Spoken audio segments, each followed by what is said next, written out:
নিজ উদ্যোগে কান উৎসবে ভাবনা। কান চলচ্চিত্র উৎসব বিশ্বের শোবিজ অঙ্গনের অন্যতম বড় চলচ্চিত্র উৎসব। দক্ষিণ ফ্রান্সের রিজোর্ট শহর কানে প্রতি বছর সাধারণত মে মাসে এই উৎসব হয়ে থাকে। গতকাল মঙ্গলবার থেকে শুরু হয়েছে এই উৎসবের ৭৭তম আসর।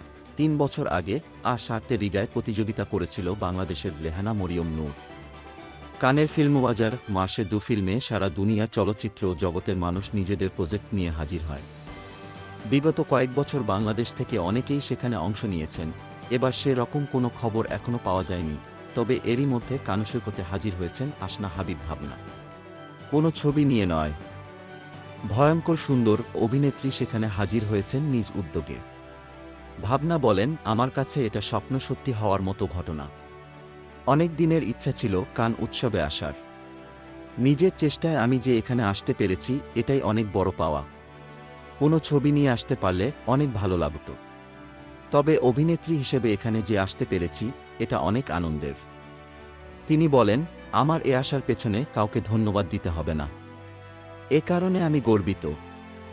আবেদন করার পর সব কাগজপত্র দেখে আমাকে দক্ষিণ এশিয়ার একজন অভিনেত্রী হিসেবে উৎসবে অংশ নেওয়ার জন্য আমন্ত্রণ জানানো হয়। ভাবনা আরও বলেন, এখানে অনেক দেশের চলচ্চিত্র পরিচালক প্রযোজকদের সঙ্গে সাক্ষাৎ হচ্ছে। সারা দুনিয়া চলচ্চিত্র বাজার কত বড় তার একটা ধারণা হচ্ছে আমার অভিনয় করার স্পৃহাটা আরও বাড়ছে। এর আগে বাংলাদেশ সময় ১২ মে রাতে ভাবনা কান চলচ্চিত্র উৎসব আয়োজনে অংশ নিতে সেখানে পৌঁছেই ফেসবুক পোস্টে ভাবনা লিখেছেন, ফ্রম পুরান ঢাকা টু ফেস্টিভ্যাল ই কান। মা বাবা ও একমাত্র ছোট বোন নিয়ে এখন ঢাকার ধানমন্ডিতে থাকলেও একটা সময় ভাবনার কেটেছে পুরান ঢাকায়। পড়াশোনার পাশাপাশি ছোটবেলায় মা বাবা তাকে ভর্তি করিয়ে দেন নাচের স্কুলে।